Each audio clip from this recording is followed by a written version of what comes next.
Zee 24 तास एक पाऊल पुढे।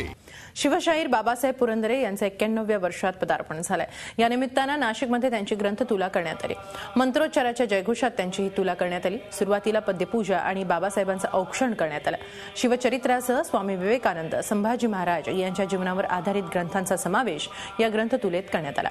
ग्रंथतुला झाल्यानंतर हे ग्रंथ गरजू विद्यार्थ्यांना देण्यात येणार आहेत। दरम्यान मला अजून शिवाजी महाराज समजून घ्यायचे आहेत अशी प्रतिक्रिया बाबांनी यावेळी दिली। तसंच शिवाजी महाराज आणि बाबासाहेबांच्या जयघोषानं कुसुमाग्रज प्रतिष्ठान दणाणून गेलं होतं। सगळं बाकीचा भाग भारत जिंकला। गोव्यावर आल्यानंतर यात तुम्हाला काही बोध घ्यायचा असेल तर तुम्हाला आम्हाला फायदा नाही तर चालूच आहे। शिवाजी महाराज की जय। सकाळी उठल्यापासून संध्याकाळपर्यंत शिवाजी महाराज की जय। त्या पलीकडे आपण जातच नाही। ज्यांनी ज्यांनी या देशासाठी राष्ट्रासाठी कष्ट घेतले अशा बऱ्याच ज्येष्ठ श्रेष्ठ लोकांचं ग्रंथ यात आहेत आणि आम्ही ते विद्यार्थ्यांना माहितीसाठी आणि त्यांच्या संपूर्ण करिअरसाठी आम्ही उपलब्ध करून देणार आहोत। झी 24 तास एक पाऊल पुढे।